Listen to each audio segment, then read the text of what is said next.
जी अस्सलाम वालेकुम। मैं doctor Iqbal Star Herbals Ayodhya Nevatipura Faizabad से। जैसा कि हमने देखा कई सेमिनार्स में, वर्कशॉप में, यूनानी के दीगर प्रोग्राम में जो हकीम डॉक्टर्स हमारे अपने तजुर्बात मतलब के या अपनी लाइफ के तजुर्बात या यूनानी के तजुर्बात जो शेयर करते हैं, तो उसमें एक चीज़ बहुत कॉमन है जिसे हम लोग कहते हैं मिजाज। और वो हमारे साथी, वो हमारे सीनियर्स, वो मिजाज पे बात नहीं करते। अगर किसी को ABCD नहीं पढ़ाया जाए और सीधे एलिफेंट बता दिया जाए तो ना वो समझ पाएगा और ना समझ पाएगा। मैं बड़ी माजरत के साथ और बड़ी ज़िम्मेदारी के साथ इस बात को कह रहा हूँ, मुझे बिल्कुल शर्म नहीं आ रही इस बात को कहने में कि हमारे जो साथी हैं, जो यूनानी चिकित्सक हैं, हमारे जो हमारे डॉक्टर हैं, उन्होंने शायद ज़्यादातर लोगों में, सबकी बात नहीं कर रहा हूँ, 80% लोगों की बात कर रहा हूँ, उन्होंने शायद जो कॉलेज के वक्त में एग्ज़ाम पास करने के लिए जो किताबें पढ़ी, फिर उसके बाद उन्होंने दोबारा नहीं खोली और पैसा पैसा पैसा पैसा पैसा पैसा पैसा पैसा पैसा करते रहे। मेरे अजीज़ साथियों, ये कल्ब कैसे सुकून पाता है आपका? आप कहीं किसी भी महफिल में, किसी नशिस्त में कहीं आप बैठते हैं और आपको इंट्रोड्यूस कराया जाता है कि ये डॉक्टर फला साहब हैं। बाद में ये बताया गया कि ये यूनानी चिकित्सक हैं और आप किसी एलोपैथ डॉक्टर के साथ हैं, होम्योपैथ के साथ हैं, किसी आयुर्वेद डॉक्टर के साथ हैं और किसी एक बीमारी पर डिस्कस हो रहा है। उसने इत्तेफाक से आपसे पूछ लिया कि डॉक्टर साहब ये बताइए आपकी पैथी में इसका क्या इलाज है। शर्म से सर झुक जाता है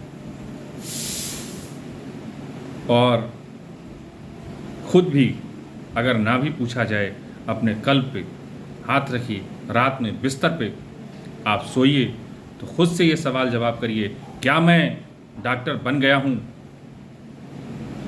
क्या मैं पूरी जिम्मेदारी के साथ डॉक्टर बना हूँ? क्या मैं पैसा कमाने के लिए डॉक्टर बना हूँ? अल्लाह ताला ने यूनानी डॉक्टर हकीम खिदमत के लिए बनाया था। और ख़िदमत के लिए कैसे बनाया था? खिदमत के लिए ऐसे बनाया था कि जो भी हकीम हुआ करते थे वो ज़्यादातर वक्त अपना किताबों में गुजारते थे। हफ्ते में 1 दिन 2 दिन मरीज़ देखा करते थे या दिन में 2-4 घंटा मरीज़ देखा करते थे। ज़्यादा वक्त अपना किताबों में दिया करते थे। कैसे आपका कल्ब सुकून पाता है? कैसे आप अपने कल्ब को तसल्ली देते हैं कि आप डॉक्टर हैं? अगर आपसे कुछ पूछ लिया जाए और आप उसकी तशरीह ना कर पाएँ, आप उसकी वजाहत ना कर पाएँ, अपने में स्टीम के मुताबिक, अपने यूनानी पैथी के मुताबिक, कैसे आपका कल्ब सुकून पाता है? मेरे अजीज़ साथियों, मेरी उर्दू बहुत अच्छी नहीं है, मेरे लहजे पे मत जाइएगा, अल्फाज पे मत जाइएगा, जुमले पे मत जाइएगा, लेकिन जो दिल से बात निकल रही, जो मैं कहना चाहता हूँ, वहाँ तक आप पहुँचने की कोशिश करिएगा। तलफ़ुज़ के चक्कर में मत पड़िएगा। मेरा तलफ़ुज़ बहुत अच्छा नहीं है, लेकिन जो दिल की बात है वो आप तक पहुंचाना चाहता हूं। सबसे पहली बात जो हमारे बहुत साथियों ने मुझसे डिमांड की, बताया कि हर जगह मिजाज मिजाज मिजाज मिजाज, मैं आपको आज मिजाज के बारे में बताना चाहता हूं। मिजाज क्या है?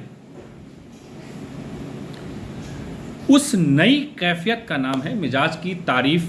आप सुने, मिजाज की तारीफ क्या है?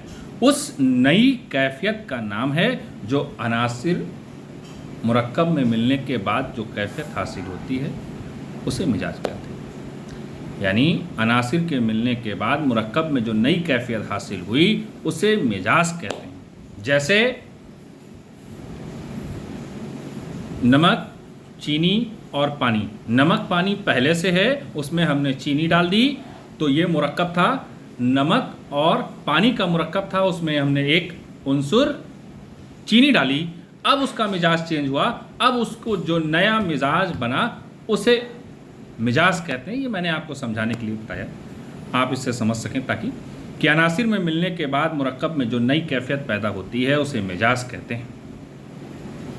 अब एक चीज़ आती है उल्फत कीमियाबिया, उसे क्या कहते हैं? बाज़ अनासिर में दूसरे अनासिर से मिलने की कुव्वत और कशिश पाई जाती है। बाज़ अनासिर में दूसरे अनासिर से मिलने की कुव्वत और कशिश पाई जाती है, उसे उल्फत कीमियाबिया कहते हैं।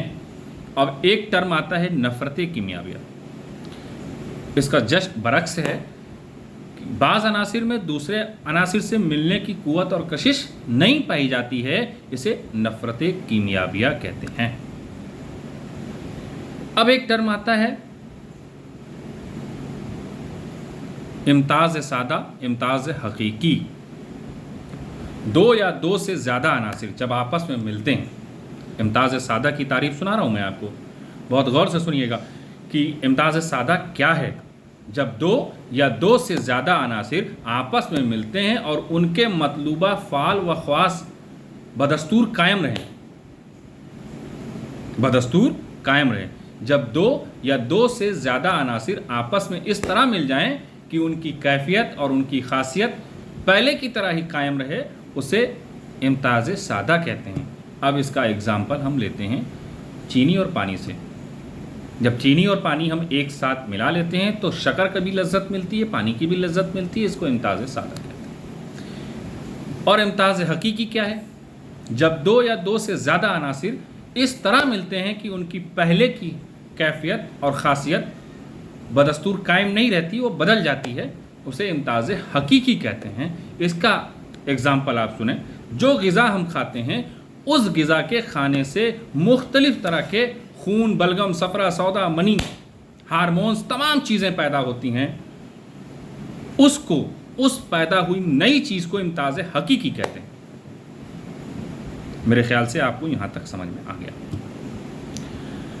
अब एक टर्म आता है सूए मिजाज, बहुत बड़ा टर्म है, बहुत लोग कंफ्यूज होते हैं।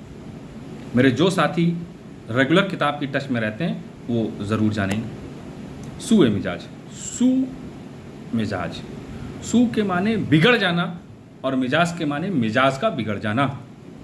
मिजाज का बिगड़ जाना उसे सूए मिजाज कहते हैं। ये इसकी वजाहत है, छोटे एक लाइन में मैंने आपको ये समझा दिया कि मिजाज के बिगड़ जाने को सूए मिजाज कहते हैं। अब मिजाज की किस्म क्या है? मिजाज की दो किस्में, मिजाज मोतदिल और मिजाज गैर मोतदिल। मिजाज मोतदिल और मिजाज गैर मोतदिल। अब मिजाज मोतदिल क्या है? अगर किसी मुरक्कब में कोई अनासिर हम दाखिल कर रहे हैं और दाखिल हुआ अनासिर उस मुरक्कब के अफ़ाल व ख़वास के ऐन मुताबिक है, तो उसे मिजाज मोतदिल कहते हैं। फिर से समझ, अगर किसी मुरक्कब में कोई अनासिर हम दाखिल कर रहे हैं, उस मुरक्कब का तनासुब जो है और दाखिल हुए अनासिर का तनासुब उसके मतलूबा फ़ाल व ख़वास के ऐन मुताबिक हैं, तो उसे मिजाज मोतदिल कहते हैं। जैसे हमारी दोस्ती उससे ही होती है जिससे हमारे दिल, जज्बात, मिजाज टैली करते हैं, उसी हमारी दोस्ती होती है। चोर चोर के पास चला जाता है, डॉक्टर डॉक्टर के पास चला जाता है, वकील वकील के पास चला जाता है, वो उसके सारे अफ़ाल, ख्वास, कैफियत, मिजाज सब मिल रही है तो भी दोस्ती करता है। इसी तरह मिजाज मोतदिल की डिफिनीशन है। मिजाज गैर मोतदिल की 8 किस्में, टोटल मिजाज की 9 किस्में। टोटल मिजाज की 9 किस्में हैं, ये आप ज़रूर याद रखिए। एक मिजाज मोतदिल और मिजाज गैर मोतदिल की 8 किस्में हैं। मिजाज गैर मोतदिल की अब 2 किस्में हैं, एक मिजाज गैर मोतदिल मुफर्द और एक मिजाज गैर मोतदिल मुरक्कब। मुफर्द में क्या है? गर्म, सर्द। गर्म पहला मिजाज गैर मोतदिल मुफर्द, गर्म, सर्द, खुश, तर, हार, बारिद, याबिस, रतब, ये 4 हो गए। अब ये गैर मुतदिल कैसे हुए? इनमें गैर मुतदिल मुफर्द में अगर हार बढ़ जाए यानी गर्मी बढ़ जाए, एक नॉर्मल दर्जे से ऊपर हो गई, तो उसको क्या कहते हैं? ये गैर मुतदिल हरारत है, गैर मुतदिल मुफर्द हरारत है।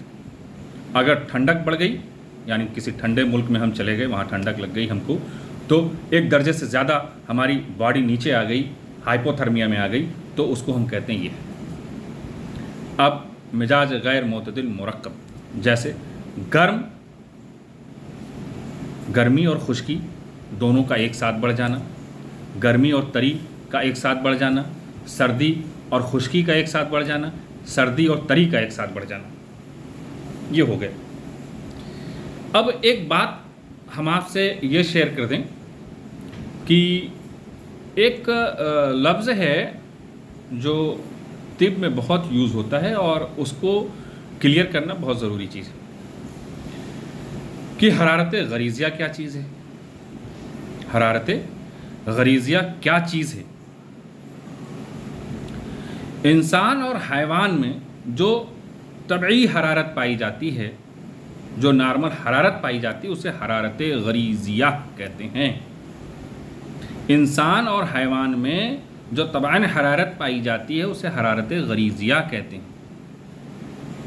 अच्छा, अब आगे सुनते हैं हम कि ये हरारत पैदा कहाँ से होती है। अब सवाल है ना भाई, कि ये सवाल है कि ये हरारत पैदा कहाँ से होती है। हरारत गरीज़िया पैदा कहाँ होती है? हरारत गरीज़िया रूह और खून के मखसूस अज़्ज़ा के एहतराक से पैदा होती। रूह और खून के मखसूस अज़्ज़ा के एहतराक से पैदा होती। एहतराक के माने क्या है? जलने के। जैसे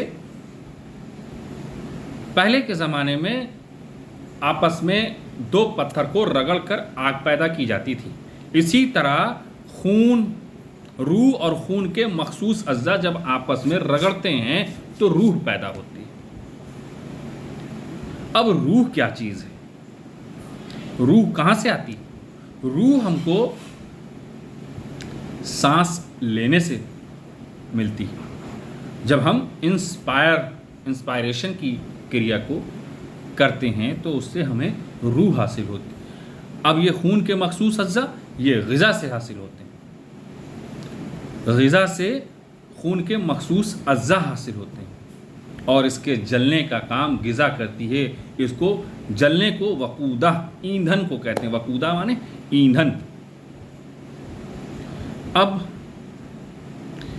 ये मुझे लगता है कि इससे शॉर्ट में बहुत अच्छे से, इतना ही अच्छे से समझाया जा सकता है कि मिजाज क्या था, मिजाज में उल्फत क्या है, नफ़रत क्या है, इम्ताज़ सादा क्या है, इम्ताज़ हकीकी क्या है, और मिजाज मोतदिल क्या है, और उसके बाद मोतदिल की क्या तारीफ़ थी, और गैर मोतदिल की 2 किस्में हैं, गैर मोतदिल मुफ़र्द और गैर मोतदिल मुरक्कब। गैर मोतदिल मुफ़र्द 4 हैं, गैर मोतदिल मुरक्कब 4 हैं।